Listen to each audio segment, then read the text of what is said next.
In the foothills of the Tien Shan, among the ancient cities of Central Asia, a man was born whose name became a symbol of courage and international brotherhood. Sabir Rakhimov, the first Uzbek general in the history of the Red Army, a military leader whose path from a simple peasant's son to a rifle corps commander is inscribed in golden letters in the history of the Great Patriotic War. His story is not just a military biography, it is a chronicle of an era when representatives of dozens of nationalities fought shoulder to shoulder, united by a common goal. Under Rakhimov's command, Uzbeks and Tajiks, Kazakhs and Kyrgyz, Turkmens and Russians fought. They advanced through the burning cities of Poland, liberating Europe from fascism. His name resounded in the reports of the Sovinform Bureau when units under his command broke through enemy defenses. Today, streets in Tashkent and other cities bear his name, and bronze monuments preserve the memory of a man who became a living legend. But who was Sabir Rakhimov before he donned a military uniform? What path led him to the pinnacle of military art? And why does his example inspire new generations? In 1904, when the Russian Empire was shaken by the first revolutionary unrest, a boy was born in Old Tashkent, in the Shaken Tower quarter, into the family of a simple Deccan. They named him Sabir. No one then could have imagined that this child would become a military leader whose name would be pronounced with respect throughout the Soviet Union. Sabir Rakhimov's childhood fell on a difficult period in the history of Turkestan. The colonial policy of Tsarist Russia, social inequality, poverty, all this shaped the worldview of the small Uzbek boy. The Rakhimov family lived modestly. His father worked tirelessly to feed his family, and from an early age, he accustomed his son to labor. Sabir helped in the field, looked after the livestock, learning the value of honest labor and respect for elders. In Uzbek families, the wisdom of ancestors, the bravery of batirs, and justice were traditionally revered. In the evenings, sitting by the hearth, the boy listened to stories about the great commanders of the past: Amir Timur, Babur, Jalal ad-Din Mingburnu.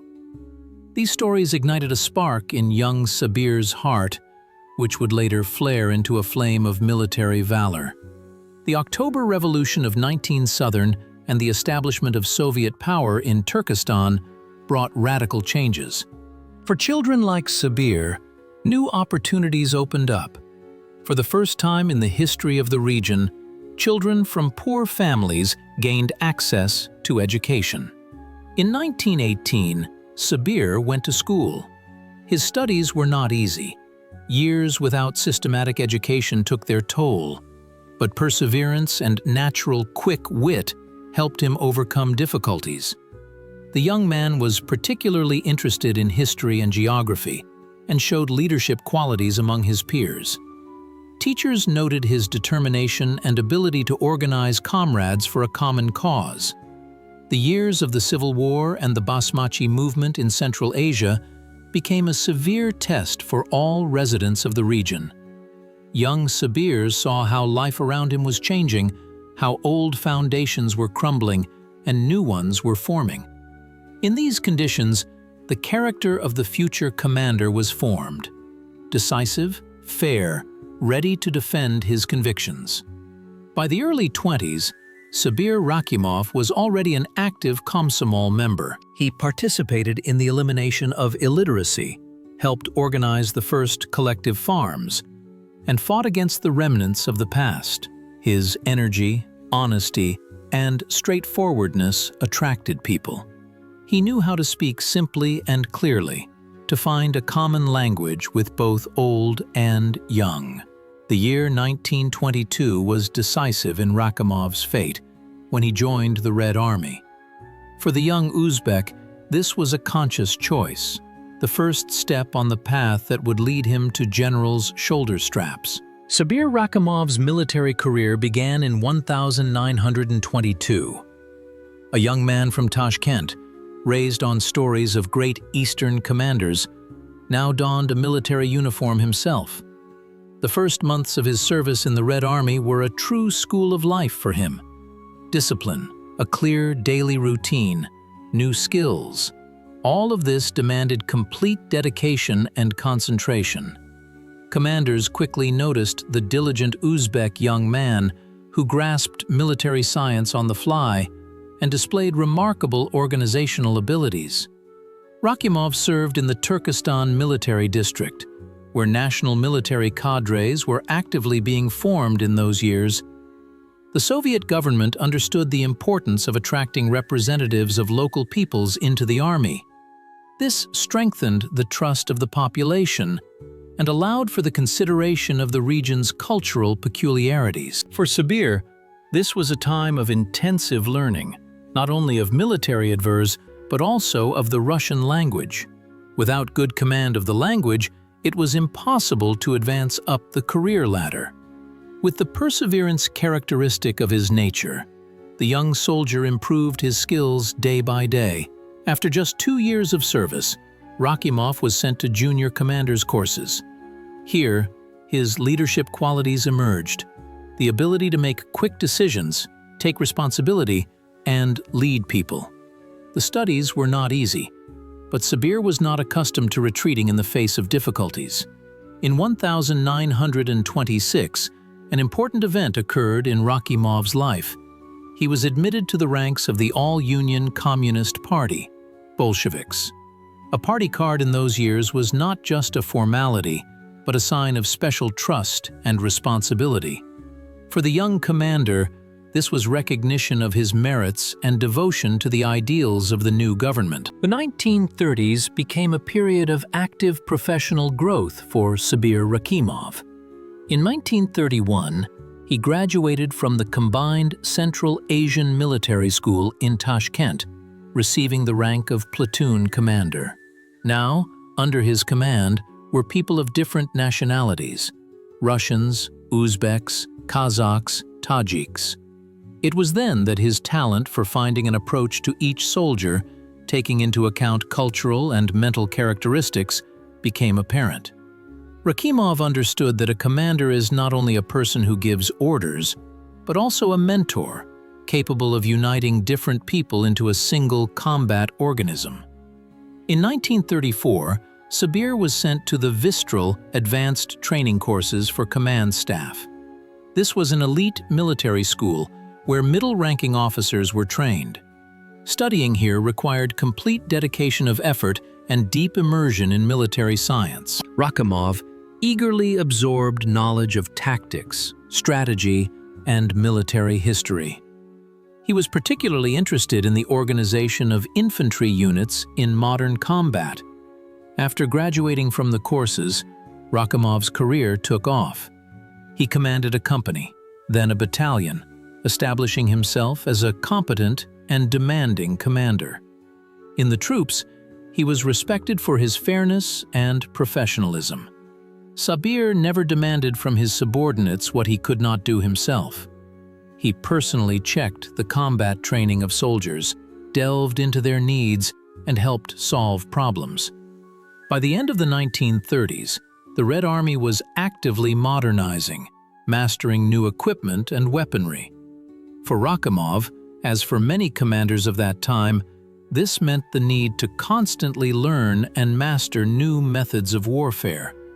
He read extensively, studied the experience of the Spanish Civil War, and followed the development of military affairs in the world. On the eve of the Great Patriotic War, Major Sabir Rakhimov commanded a rifle battalion. He had solid experience in military service, deep knowledge, and the respect of his comrades. No one knew then that very soon this man would have to go through the crucible of the most terrible war in human history and become the first Uzbek general whose name would forever enter history. On June 22, 1941, the peaceful life of Soviet people was shattered by the roar of German bombs. For Major Sabir Rakhimov, As for millions of his compatriots, a new military reality began.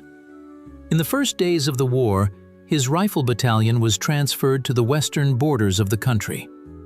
Echelons moved westward towards the fiery whirlwind that engulfed the border regions.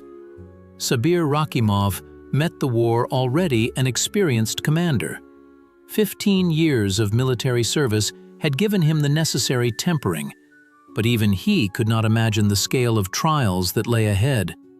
The first battles showed that the enemy was strong, well-armed, and possessed extensive experience in military operations in Europe. In the summer of 1941, Rakhimov received his baptism of fire near Smolensk. His battalion found itself in the thick of the battles. In conditions of constant bombings, tank attacks, and breakthroughs by German infantry, the Uzbek commander displayed astonishing composure. When communication with headquarters was lost, Rakhimov took command himself, organizing a circular defense and repelling attacks by superior enemy forces. Not a step back. This order from Rakhimov became a motto for his fighters. Soldiers of different nationalities, Russians, Uzbeks, Kazakhs, fought shoulder to shoulder, holding a strategically important height. For 3 days without reinforcements, with minimal ammunition, Rakhimov's battalion held back the enemy's onslaught, ensuring the retreat of the main forces. In these toughest battles, Sabir's best qualities as a commander were revealed. He personally led soldiers into counterattacks, was in the most dangerous sectors, inspiring soldiers by his example. His calmness and confidence were transmitted to his subordinates. Even in the most critical moments, Rakhimov did not lose his presence of mind, finding unconventional solutions in what seemed to be hopeless situations. In the autumn of 1941, Rakhimov was appointed commander of a rifle regiment. Now thousands of soldiers were under his command. The responsibility increased many times over. In the battles near Moscow, Rakhimov's regiment displayed exceptional resilience. When the Germans broke through the defense on an adjacent sector, Sabir organized a counterattack on the flank of the advancing enemy. This maneuver allowed them to stop the advance of German tanks and gain precious time for the regrouping of the main forces. In the winter of 1941–42, Rakhimov participated in the counteroffensive near Moscow.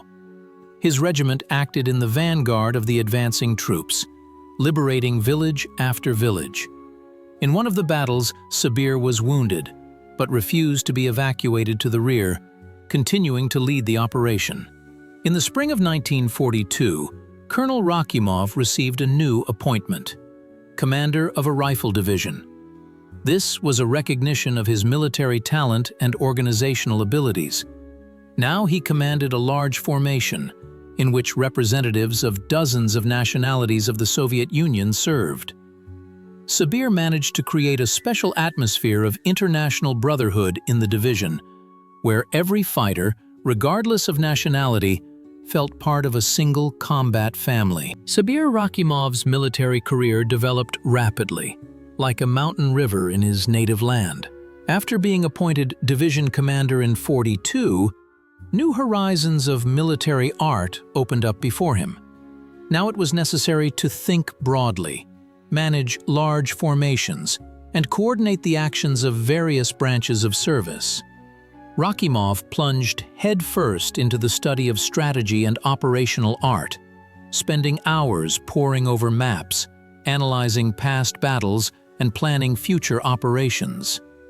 His division participated in the heaviest battles on the Kursk Bulge in the summer of 43.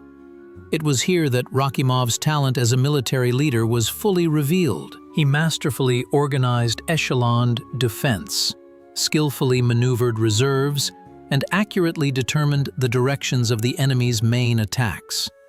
When German tanks broke through the first line of defense, Rakhimov personally led a counterattack, restoring the situation. His tactical thinking was particularly evident in the organization of offensive operations. Rakhimov never threw people into frontal assaults on fortified enemy positions. He sought out weak spots in the enemy's defense, struck at the flanks, and skillfully used the terrain. His favorite tactic was to outflank the enemy, followed by encirclement. The front headquarters noted that Rakhimov's division achieved its objectives with minimal losses. The army commander, under whom Rakhimov's division served, repeatedly noted his ability to find unconventional solutions. During one operation, when the offensive faltered due to heavy enemy fire, Rakhimov proposed an unexpected move: a night attack by specially trained assault groups. The operation was successful. Key German strongholds were captured with minimal losses. Sabir knew how to work with people. His division included representatives of more than 20 nationalities, and everyone felt part of a single whole. Rakhimov personally ensured that no national strife arose in the units. He often conversed with soldiers in their native language, inquired about their problems, and helped them write letters home. The soldiers repaid him with sincere loyalty and willingness to carry out any order. Rakhimov paid particular attention to the training of command personnel. He regularly held classes with officers, discussed tactical problems with them, and taught them to think independently. "Initiative on the battlefield is half the success," he often repeated. Many battalion and regimental commanders who went through his school later became outstanding military leaders. At the end of 43, for his skillful leadership of troops and personal courage, Sabir Rakhimov was awarded the Order of the Red Banner, and in early 44, he was promoted to Major General. He became the first Uzbek to reach such a high position in the military hierarchy. This was a recognition not only of his personal merits, but also of the contribution of the entire Uzbek people to the common struggle against fascism. January 1944 became a turning point in Sabir Rakhimov's life. On a frosty morning, he was summoned to Army headquarters. The commander, shaking his hand, delivered news that would forever change the history of military affairs in Central Asia. Sabir froze for a moment. "General, the first Uzbek general in the history of the Red Army."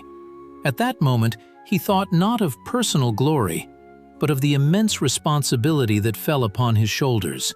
News of Rakhimov's promotion to general spread like wildfire across the front. For soldiers from Central Asia, this event held special significance. It symbolized recognition of the region's people's contribution to the common struggle against fascism. Uzbeks, Tajiks, Turkmens, Kazakhs, Kyrgyz, all perceived Rakhimov's success as their own. When Sabir first put on the general's epaulets, he felt that he now represented not only himself, but his entire people, all of multinational Central Asia. "I must be worthy of this honor," he told his adjutant. In his native Uzbekistan, the news of the first Uzbek general sparked a wave of patriotic fervor. Newspapers wrote about Rakhimov's combat path, his explicit and merits. His name became a symbol of military valor for thousands of young Uzbeks going to the front. Mothers blessed their sons. Comrades in arms recalled that the new rank did not change Sabir at all. He remained just as accessible to soldiers, attentive to the needs of subordinates, and demanding of himself. Unlike some commanders who received promotions, Rakhimov did not isolate himself from ordinary soldiers. He continued to personally inspect positions on the front line, converse with soldiers, and share all the hardships of frontline life with them. The rank of general gave Rakhimov more opportunities to implement his military plans. Now he could directly address the front command, defend his tactical ideas, and secure the necessary supplies for his units. And he used these opportunities not for personal comfort, but to enhance the combat effectiveness of the units entrusted to him. Rakhimov's fellow villagers from his native Kishlak reacted particularly touchingly to the news. The elders gathered for a council, and decided to send a delegation to the front with gifts for the general. They brought a gold-embroidered robe, a handmade skull cap, and a letter from their fellow villagers.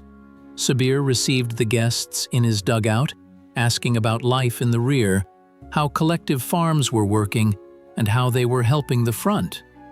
And when the delegation left, he sent his general's salary with them to help the families of frontline soldiers. For the army command, the appointment of an Uzbek to a general's position also had practical significance. Rakhimov perfectly understood the psychology of soldiers from Central Asia, many of whom spoke Russian poorly. He knew their customs and traditions and could find an approach to everyone. This allowed for the most effective use of the potential of multinational units.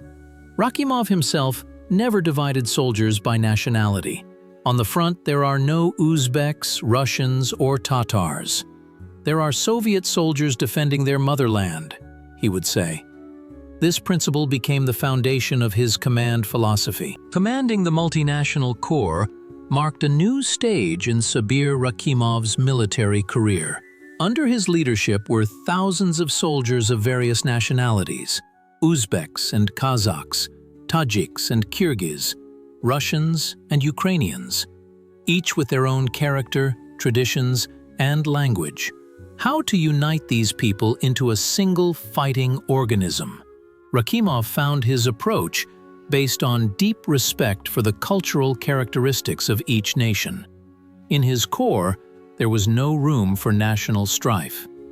The general told his officers, Sabir organized a group of interpreters at the corps headquarters so that every soldier could receive orders and instructions in their native language. This seemed like a trifle, but it was of great importance to the soldiers, many of whom poorly understood Russian. On national holidays, Rakhimov tried to ensure that soldiers could observe their traditions, as much as was possible in wartime conditions. When Nowruz, or Eid al-Adha came, traditional dishes were prepared in the corps units, and short ceremonial gatherings were held. Russian soldiers were interested in learning about the customs of their comrades, and they, in turn, participated in the celebration of Russian traditions. This mutual cultural enrichment created a special atmosphere of brotherhood. The general personally ensured that unit commanders took into account the national character of their subordinates. He explained at officer meetings, Rakhimov understood that for many from Central Asia, the personal example of the commander was important. Therefore, he often appeared at the front line, talked with soldiers, and shared all the hardships of frontline life with them. Soldiers saw that the general did not hide in the rear, was not afraid of danger, and this inspired them. They said, Sabir paid special attention to working with young officers from national republics. He personally conducted classes with them, teaching the subtleties of command skills. He told them. Many of these officers later became outstanding military leaders. In Rakhimov's corps, agitators actively worked, conducting conversations with soldiers in their native languages, telling about the situation at the fronts, and reading letters from home. This supported the morale of the soldiers, preventing them from feeling cut off from their homelands. Sabir encouraged the publication of multilingual combat leaflets, which published stories about the exploits of soldiers of different nationalities. One of the general's most important initiatives was the creation of frontline song and dance ensembles in the corps, where the folk arts of all republics were represented. The concerts of these ensembles were extremely popular among the soldiers.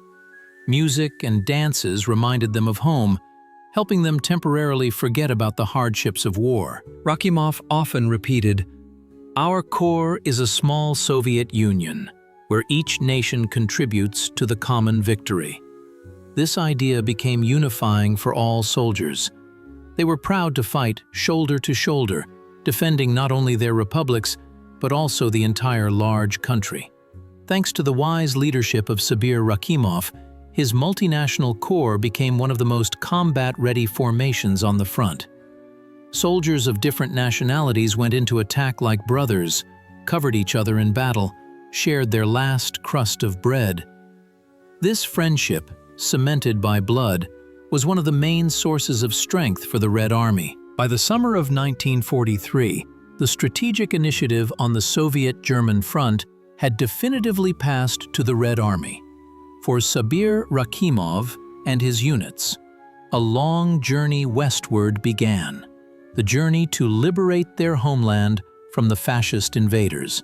After the defeat of German forces at the Kursk Bulge, units under Rakhimov's command participated in the Smolensk offensive operation. It was here that his talent as a military leader, capable of thinking broadly and unconventionally, fully revealed itself. Smolensk region, a land of forests and swamps, crisscrossed by ravines and rivers. The Germans had transformed this territory into a powerful defensive line, which they called the quote. They were confident that Soviet troops would not be able to overcome these fortifications. But Rakhimov found weaknesses in the enemy's defense. He created special assault groups that penetrated through swamps and forests into the enemy's rear. These groups suddenly attacked command posts, disrupted communications, and sowed panic. Meanwhile, the main forces of the division struck at the weakened sectors. This tactic allowed them to break through the German defenses with minimal losses. For his skillful leadership of troops in the Smolensk operation, Sabir Rakhimov was awarded the Order of Suvorov, second class. In the autumn of '43, units under Rakhimov's command entered the territory of Belarus. Here, they had to overcome a powerful enemy defense line running along the Soj and Dnieper rivers. The Germans called these lines Panther and considered them impregnable. Rakhimov personally led reconnaissance in force, identifying weak points in the enemy's defense. He spent hours observing German positions through binoculars, studying every bend in the river, every elevation. When the plan was ready, the general gathered the unit commanders and meticulously explained the task to each subdivision. The crossing of the Dnieper began at night. Advanced detachments in boats and rafts crossed to the western bank and seized a bridgehead. The Germans threw tanks and infantry against them, but the Soviet soldiers held their positions. Rakhimov was at the command post on the eastern bank, coordinating the actions of artillery and reserves. When communication with the advanced detachments was interrupted, he decided to personally cross to the bridgehead. Under enemy fire, the general crossed the Dnieper in a small boat and took command himself. His appearance inspired the soldiers, and they repelled all enemy attacks. For this operation, many soldiers and officers were awarded orders and medals, and Rakhimov himself received the Order of the Red Banner. In the winter of '43 to '44, troops under Rakhimov's command participated in the liberation of the eastern regions of Belarus. The battles took place in difficult conditions: deep snow, frosts, impassable roads. But even in these conditions, the general demanded active action from his subordinates. He often repeated, "He who stands still retreats." By his order, ski battalions were formed, which carried out raids behind enemy lines, disrupting communications and destroying depots and headquarters. In the spring of '44, units under Rakhimov's command reached the state border of the USSR. Ahead lay the lands of Poland, Germany, the path to the lair of the fascist beast. For Sabir Rakhimov and his soldiers, a new stage of the war began, the liberation of Europe from Nazism. They advanced, carrying on their banners not only the glory of Soviet arms, but also the spirit of international brotherhood of the peoples of the Soviet Union. The summer of 1944, the Red Army, an irresistible avalanche, moves west. Ahead is Poland, a land ravaged by 5 years of German occupation. For Major General Sabir Rakhimov and his corps, a new page in their military biography begins: the liberation of Europe from fascism. The troops of the First Belarusian Front, which included Rakhimov's corps, crossed the state border of the USSR and entered Polish soil. Before them lay endless fields, groves, villages with red-tiled roofs. But this was no longer the peaceful Poland it had been before the war. 5 years of occupation had turned the country into a scorched earth. Burned villages, ruined cities, concentration camps. Such was the legacy left by the Nazis here. The German command had transformed Polish territory into a powerful defensive line. Every city, every height, every river became a node of resistance. The line along the Vistula River was especially strongly fortified, where the enemy planned to halt the Soviet offensive. Rakhimov meticulously studied maps, analyzed intelligence data. He understood heavy battles lay ahead, but the factor of surprise and the high morale of the troops played in his favor. The soldiers yearned to move forward, to avenge the enemy for all the suffering inflicted upon the Soviet people. The first serious test for Rakhimov's corps was the forcing of the Vistula. The river was wide, with a swift current, the opposite bank steep, well visible, and swept by gunfire. The Germans had concentrated significant forces here, built pillboxes, dug trenches, and laid minefields. Rakhimov decided to act unconventionally. Instead of a frontal assault, he chose a section where the river made a bend. Here, the Germans felt safe and relaxed their vigilance. The general personally led an advance detachment which, at night, in fishing boats and makeshift rafts, crossed the Vistula. The soldiers captured a small bridgehead and entrenched themselves on it. When the Germans came to their senses and threw tanks and infantry against the Soviet troops, it was already too late. The bridgehead was firmly held by our troops. For this operation, Sabir Rakhimov was awarded the Order of Kutuzov. Advancing deeper into Poland, Rakhimov's units were met with an enthusiastic reception from the local population. Poles came out into the streets with flowers, treated the soldiers to whatever they could, and spoke of the atrocities of the occupiers. Meetings with children were especially touching. The general always found time to talk to Polish children, treat them to soldiers' sugar, and take photos for remembrance. He understood these children were the future of Poland, and the relations between our countries for many years depended on how they would remember the Soviet soldiers. An important task for Rakhimov's corps was interaction with Polish partisans and formations of the People's Army. The general established close contact with the commanders of Polish detachments. They exchanged intelligence, coordinated actions, and jointly planned operations. Polish patriots often served as guides for Soviet troops, helped identify German collaborators, and ensured crossings over water obstacles. Sabir treated his Polish comrades in arms with deep respect. He understood what trials this proud people had endured and valued their desire to contribute to the defeat of the common enemy. At meetings with officers, Rakhimov emphasized, "We came to Poland not as conquerors, but as liberators. Remember this and treat the local population with respect." Particularly heavy fighting unfolded for the city of Lublin, an important transport hub and industrial center. The Germans had turned the city into a fortress. Every house became a strong point. Rakhimov developed a detailed assault plan. He divided the city into sectors, assigning a specific task to each regiment. Special attention was paid to the interaction of infantry with artillery and tanks. The assault began at dawn. Parts of Rakhimov's corps, supported by artillery fire, burst into the city from several directions. Street fighting ensued.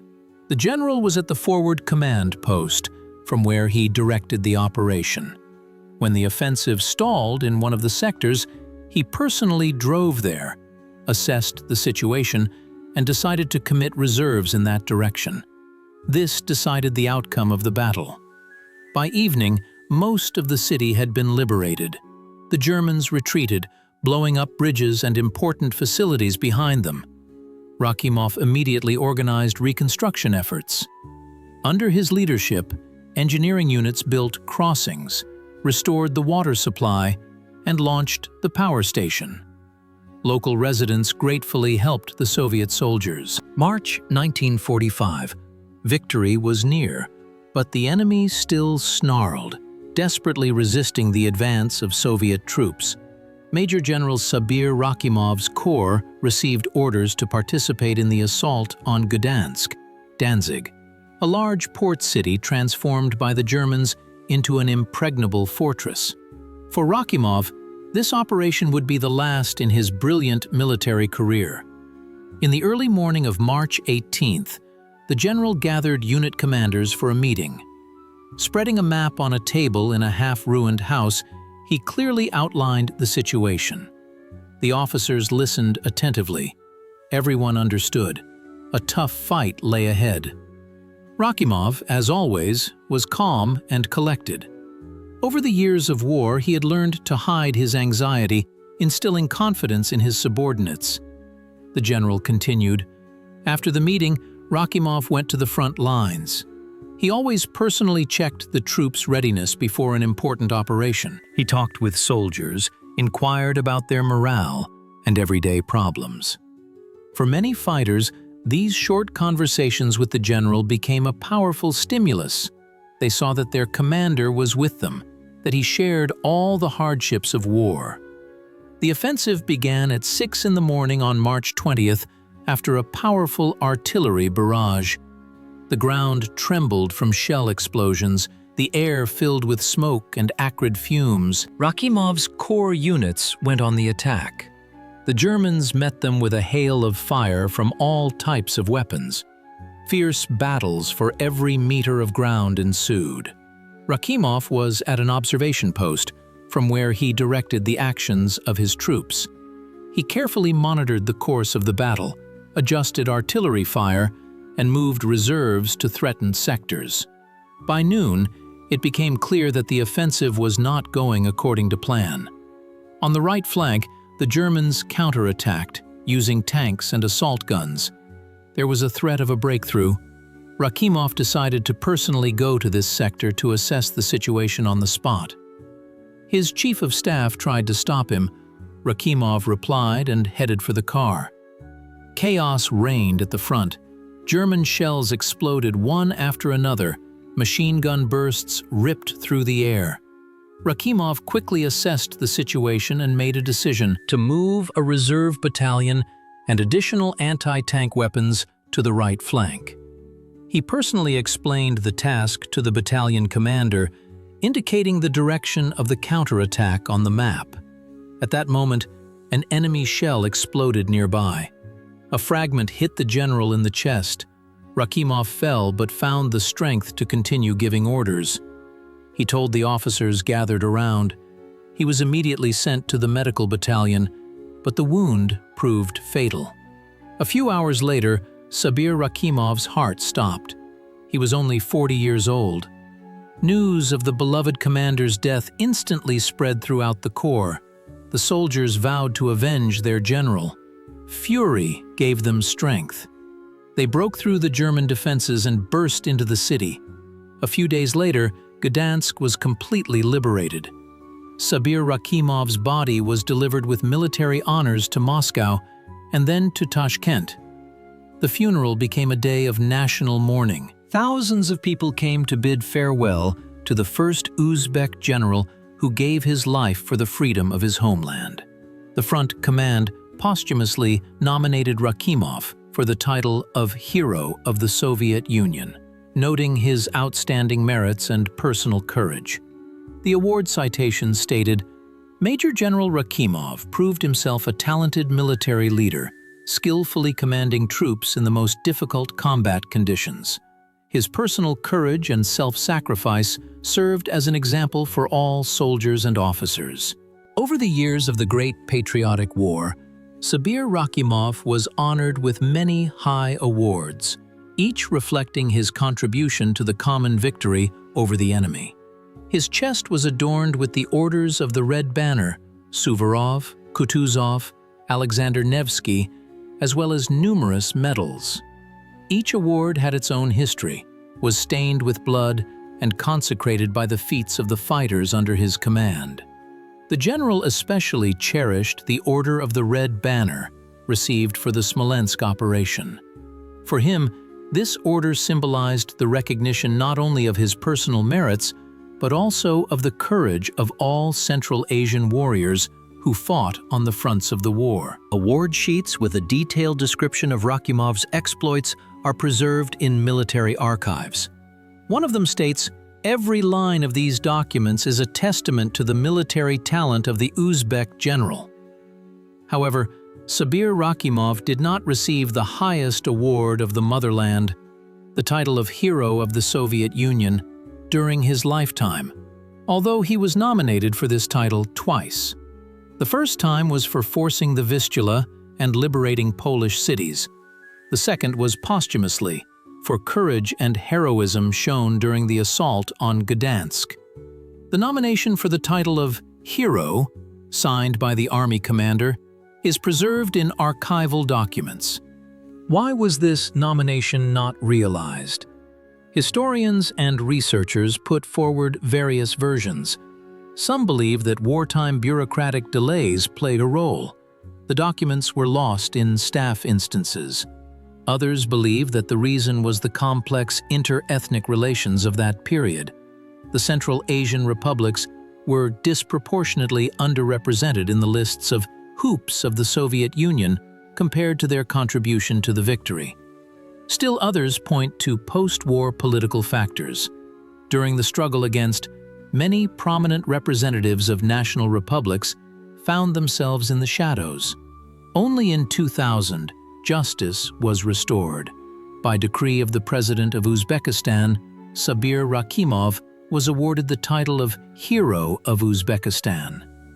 This award became a recognition of his outstanding contribution to the victory over fascism and a symbol of memory of the first Uzbek general. In addition to state awards, Rakhimov was honored with many other signs of recognition. Streets and squares in cities of Uzbekistan and Russia are named after him. A magnificent monument to the general has been erected in Tashkent, and one of the capital's districts bore his name until recently. Rakhimov's personal belongings, his field bag, binoculars, tunic with general's kenjong, are kept in museums. These relics are silent witnesses to the heroic life of a man who became a symbol of courage and internationalism. Of particular value are the general's front-line letters addressed to family and friends. They reveal not only Rakhimov's military talent, but also his human qualities: care for loved ones, longing for his homeland, faith in victory.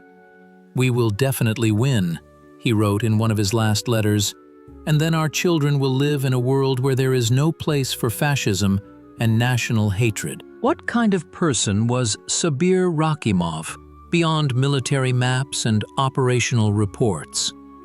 The recollections of those who knew the general personally paint a picture of a man of extraordinary fortitude, modesty, and deep inner nobility. He never yelled at his subordinates, recalled Colonel Alexei Ivanov, the division's chief of staff. A characteristic feature of Sabir was his accessibility to soldiers of any rank. Even after becoming a general, he did not isolate himself from ordinary soldiers, as often happened with other commanders. The door to his dugout or staff office was always open to anyone who needed advice or help, recounted Mikhail Petrenko, who later became a colonel.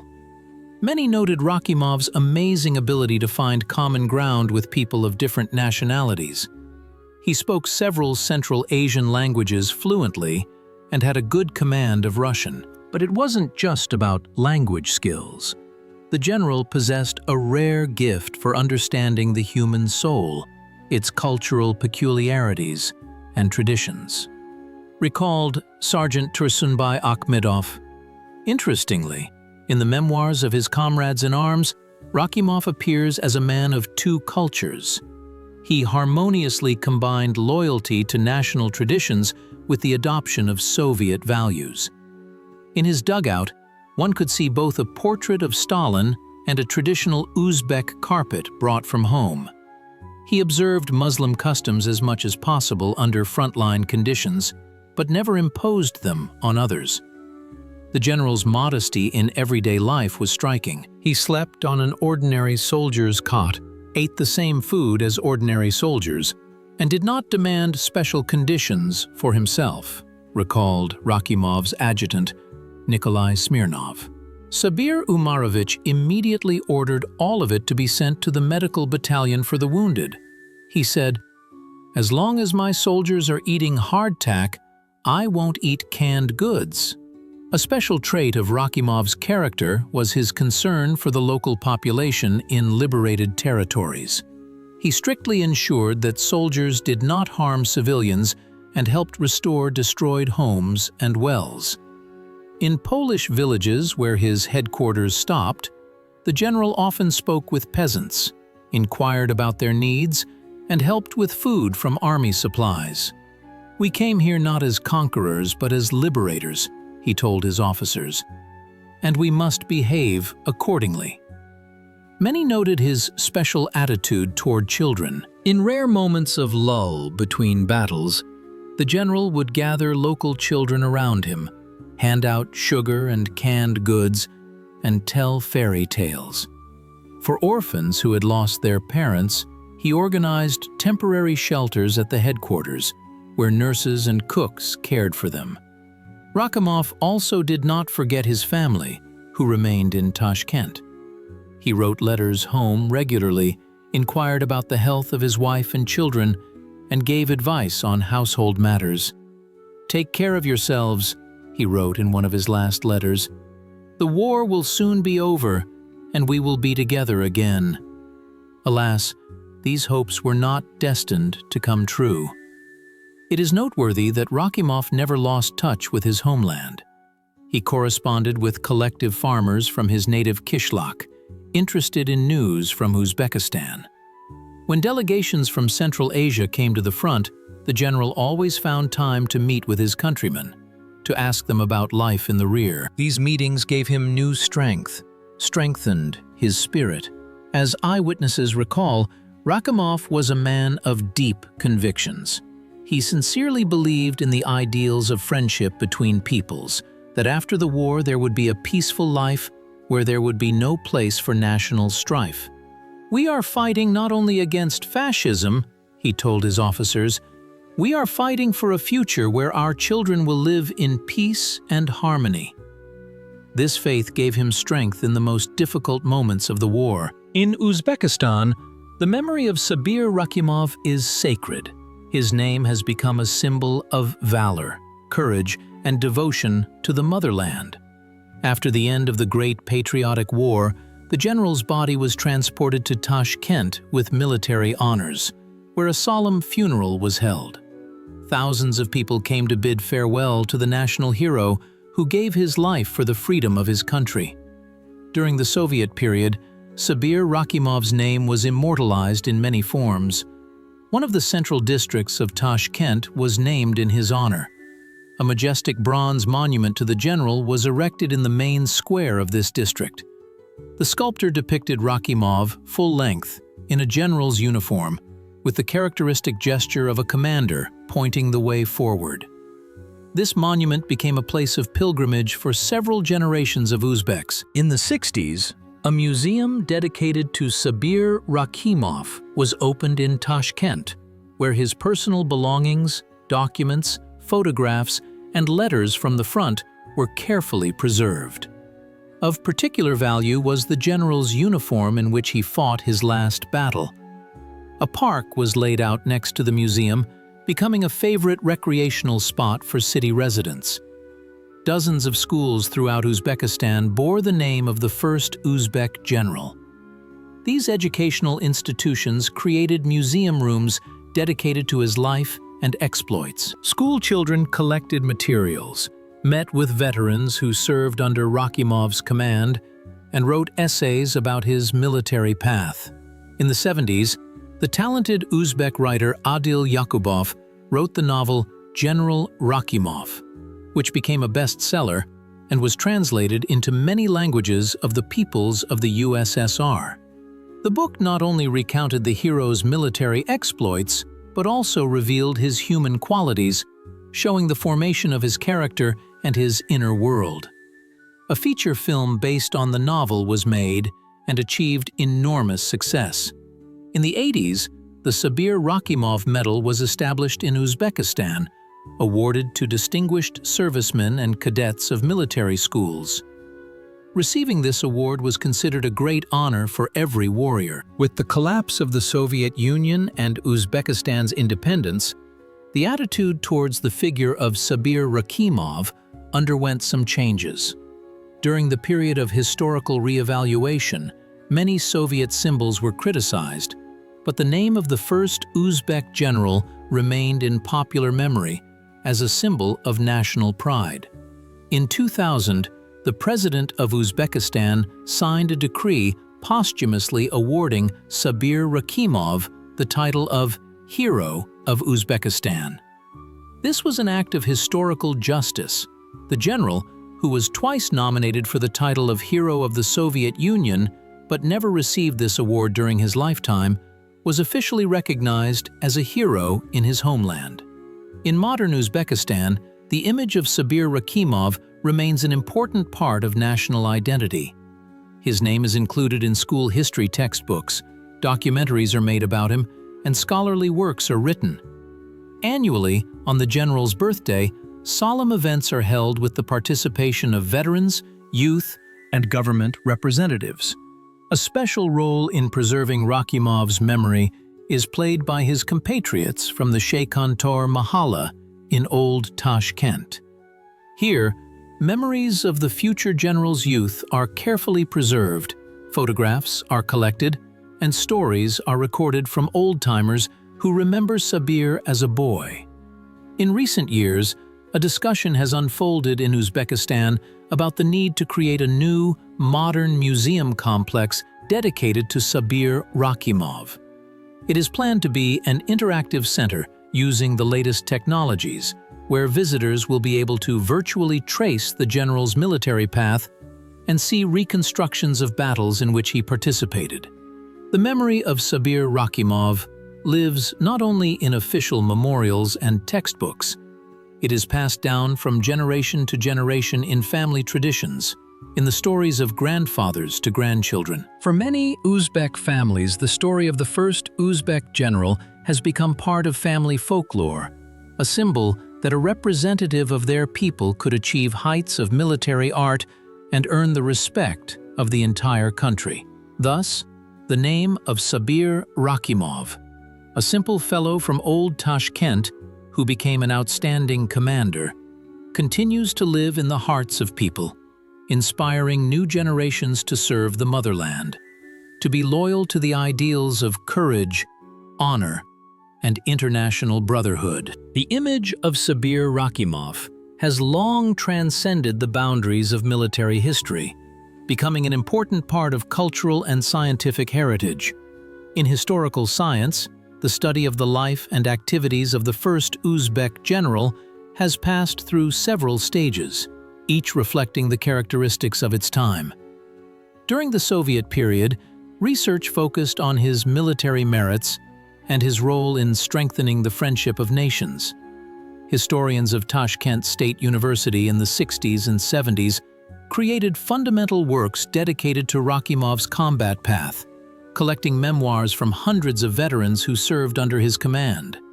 Of particular value was Professor Abdullayev's monograph, General Rakhimov, The Path of a Warrior, published in 1905. The author, for the first time, introduced into scientific circulation many archival documents revealing little-known pages of the hero's biography.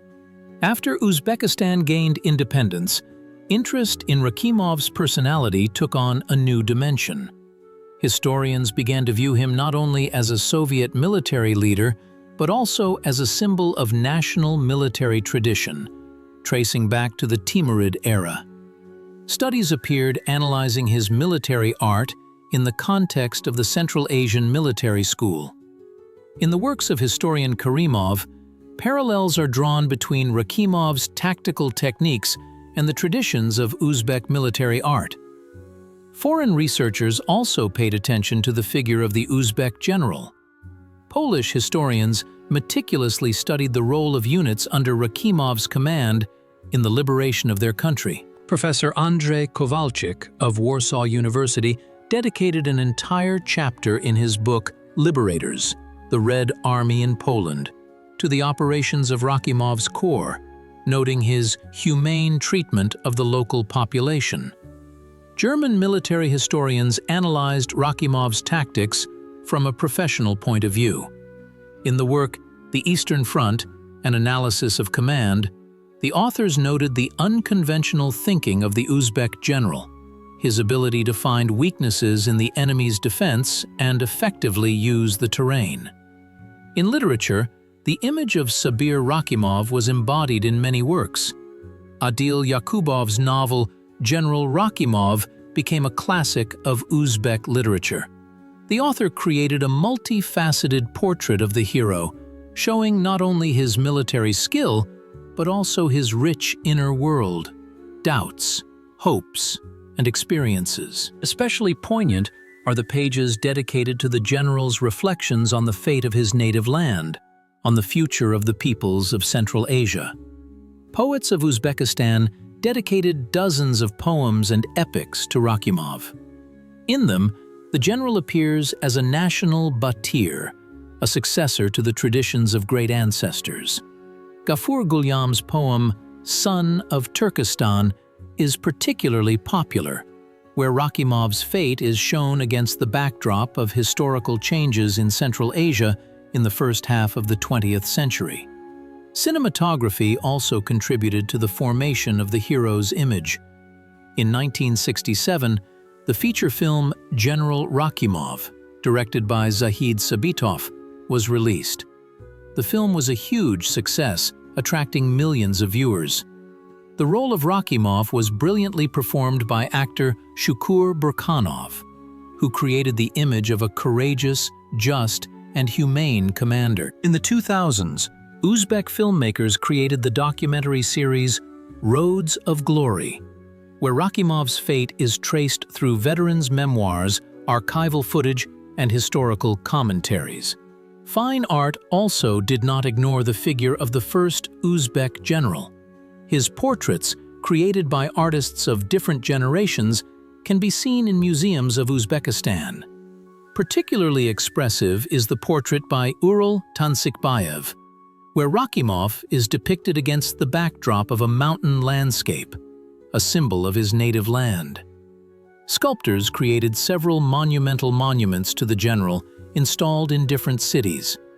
The most famous is the monument in Tashkent, where Rakhimov is depicted in full height with the characteristic gesture of a commander pointing the way forward. The legacy of Sabir Rakhimov lives on in the 21st century, retaining its relevance for new generations. The figure of the first Uzbek general has become a symbol not only of military valor, but also of inter-ethnic unity, so necessary in the modern world. His life path, from a simple Deckhan's son to the commander of a multinational corps, serves as an inspiring example for youth in various countries. In schools across Uzbekistan, lessons of courage dedicated to Sabir Rakhimov have become a tradition. Young people learn not only about the general's military feats, but also about his human qualities: modesty, fairness, and respect for people of different nationalities. This is especially important today, when shaping a tolerant worldview in the younger generation becomes one of the main tasks of upbringing. Military academies in Central Asia have included the study of Rakhimov's art of command in their curricula. His tactical decisions, his ability to find unconventional solutions in complex situations, and his capacity to effectively manage multinational units. All of this holds practical value for modern officers. Annually, scientific conferences are held, dedicated to the general's military legacy, where military theorists analyze his operations from the perspective of modern military science. Sabir Rakhimov's experience in creating effectively functioning multinational military formations has also proven valuable in peacekeeping operations. The methods he used to unite soldiers of different nationalities are studied by specialists from the UN and other international organizations. After all, modern peacekeeping contingents also consist of representatives from various countries and cultures, and the ability to establish their interaction is key to the success of operations. In an era of information wars and attempts to rewrite the history of World War II, the figure of Sabir Rakhimov reminds us of the true international character of the fight against fascism. His biography is a clear refutation of myths that victory was achieved solely through the efforts of one nation. Representatives of all nationalities of the Soviet Union fought in the ranks of the Red Army, and the contribution of each nation to the common victory is invaluable. International cultural projects dedicated to preserving the memory of the war increasingly turn to the fate of the Uzbek general. His story becomes part of the common memory of peoples united by the struggle against Nazism. In Polish cities liberated by units under Rakhimov's command, memorial plaques have been installed, reminding of his role in freeing Europe from fascism. For modern Uzbekistan, Sabir Rakhimov remains a symbol of national pride, an example of how a representative of the Uzbek people reached the heights of military art and earned worldwide respect. His image unites different generations, connecting modernity with a heroic past. In the 21st century, when many countries face challenges in inter-ethnic relations, Rakhimov's experience in creating an atmosphere of mutual respect among people of different cultures acquires special value. His principles of command, based on an understanding of the national characteristics of each people, can serve as a model for modern leaders of multinational teams, not only military, but also civilian. General Rakhimov's legacy is not only a memory of the past, but also a resource for the future. His life path proves that talent and hard work can overcome any barriers, social, national, cultural. This is an especially important lesson for young people entering life in an era of global changes and uncertainty. The first Uzbek general teaches us that a person's true greatness is determined not by their origin or title, but by their deeds, their attitude towards people, and their readiness to serve high ideals. These values remain constant at all times, linking the past with the present and the future.